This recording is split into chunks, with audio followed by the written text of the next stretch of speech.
الحمد لله وحده والصلاة والسلام على من لا نبي بعده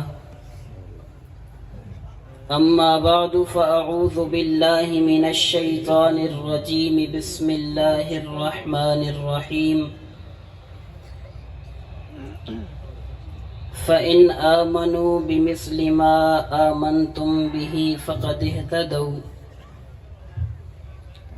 وقال النبي صلى الله عليه وسلم أكرموا أصحابي أو كما قال النبي صلى الله عليه وسلم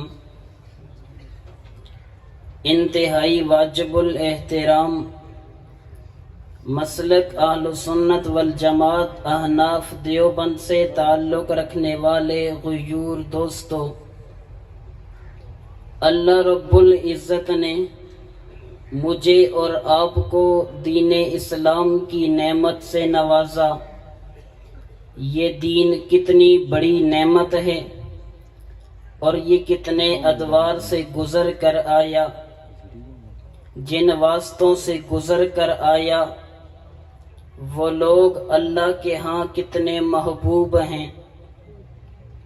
جن ادوار سے دین گزر کر آیا وہ 4 طرح کے ادوار ہیں۔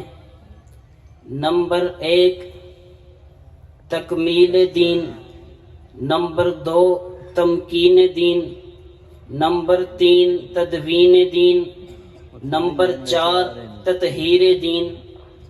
تکمیل دین کا معنی یہ ہے کہ ہمارے پیغمبر پر دین مکمل ہوا۔ تمکین دین کا معنی یہ ہے اصحاب پیغمبر نے اس دین کو پھیلایا۔ تدوین دین کا معنی یہ ہے کہ امام اعظم ابو حنیفہ رحمۃ اللہ علیہ نے اس دین کو لکھوایا۔ اور تطہیر دین کا مطلب یہ ہے ہمارے اکابر نے اس دین کو بچایا۔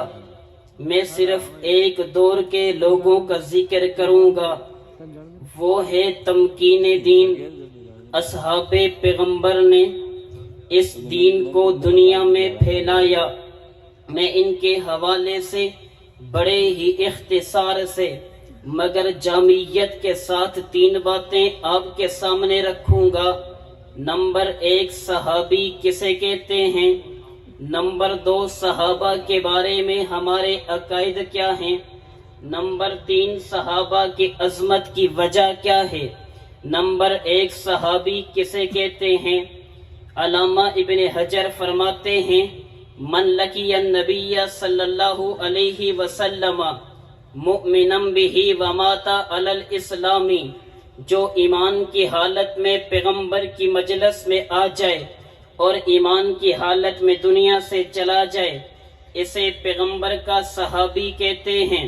پیغمبر کا صحابی کتنا بڑا اعزاز ہے۔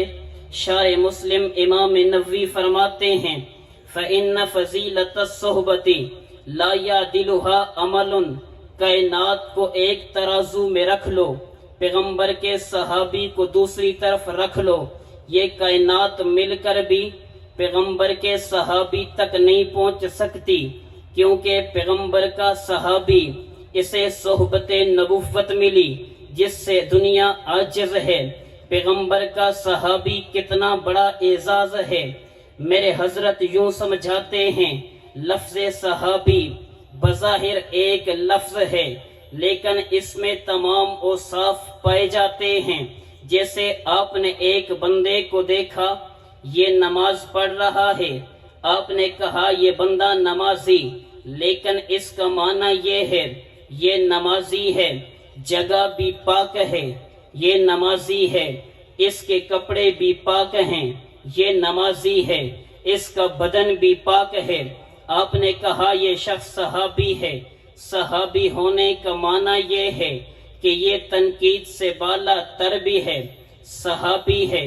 صحابی ہونے کا معنی یہ ہے یہ حجت بھی ہے، صحابی ہونے کا معنی یہ ہے یہ عادل بھی ہے، صحابی ہونے کا معنی یہ ہے یہ جنتی بھی ہے، میں اپنی دوسری بات کی طرف آنے لگا۔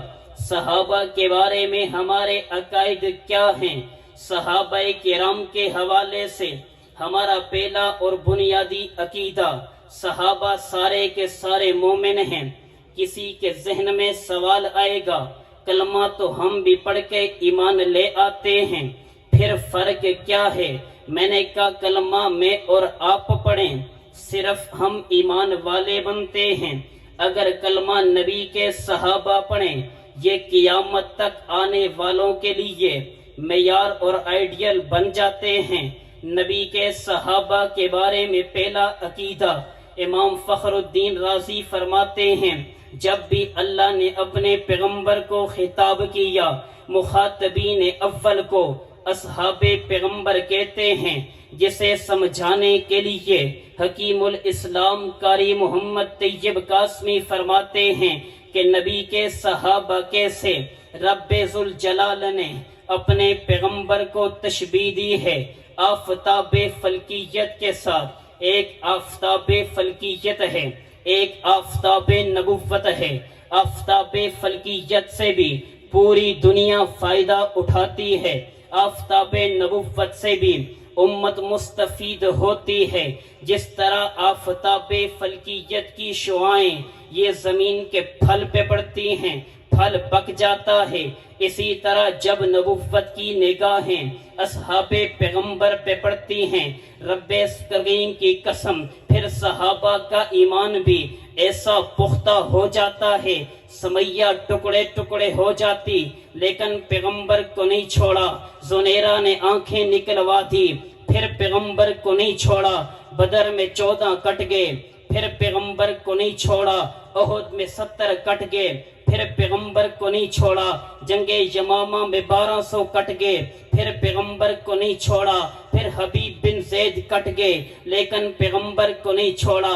یہی نگاہیں جب اصحاب پیغمبر پہ پڑتی ہیں، ایمان اس قدر پختہ ہوتا ہے، کٹ تو جاتے ہیں لیکن اپنے پیغمبر کو نہیں چھوڑتے، پھر مر تو جاتے ہیں لیکن اپنے ایمان کو نہیں چھوڑتے۔ صحابہ کے بارے میں ہمارا دوسرا عقیدہ یہ ہے کہ نبی کے صحابہ تاریخی شخصیات نہیں، یہ قرآنی شخصیات ہیں۔ مطلب کیا ہے کہ ہم نے صحابہ کو تاریخ کی وجہ سے نہیں، ہم نے قرآن کی وجہ سے ماننا ہے، نبوت کے فرمان کی وجہ سے ماننا ہے، یہ تاریخی شخصیات نہیں۔ اگر ہم نے تاریخ کے اوراق کو دیکھا، اگر نبی کے صحابہ کی مدح کریں، ہم اس تاریخ کو قبول کر لیں گے۔ اگر تاریخ نے ایسا نقد کیا جس میں صحابہ کرام پہ نقد ہوا، صحابہ کرام کی عظمت کو مجروح کیا، ہم ایسی تاریخ کو جوتے کی نوک پہ رکھتے ہیں،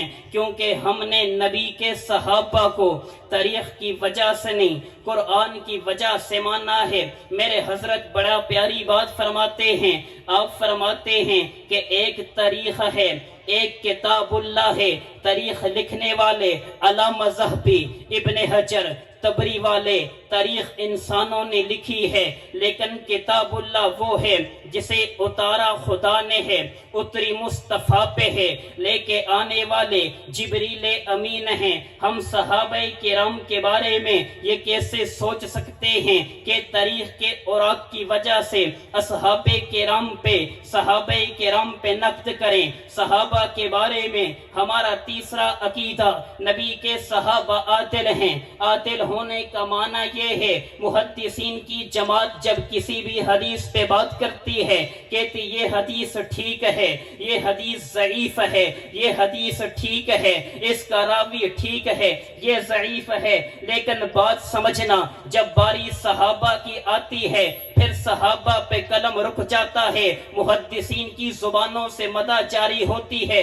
وجہ یہ ہے کہ یہ راوی وہ ہیں جنہیں چیک محدثین نے کیا، صحابہ وہ ہیں جنہیں چیک رب نے کیا۔ صحابہ کی عظمت کی وجہ کیا ہے؟ تیسری بات اور آخری بات کر کے اپنی بات ختم کرنے لگا۔ صحابہ کی عظمت کی پہلی وجہ، صحابہ کرام صحبت نبوت ہیں۔ صحابہ کرام کی عظمت کی دوسری وجہ وجہ پیغمبر کی خواہش کی تکمیل ہیں. پیغمبر کی خواہش یہ تھی کہ میرا دین پوری دنیا میں پھیل جائے. اصحاب پیغمبر نے پوری دنیا میں دین پھیلایا ہے. نمبر 3 صحابہ کی عظمت کی وجہ کمال عشق تھا.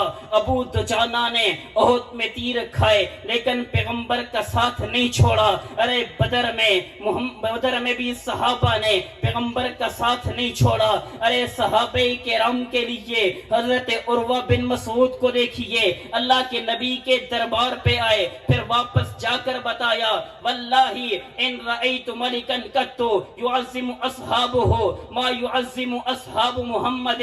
میں نے ایسے لوگ نہیں دیکھے، بڑے بڑے درباروں میں گیا جیسے محمد کے صحابہ اس کی تعظیم کرتے.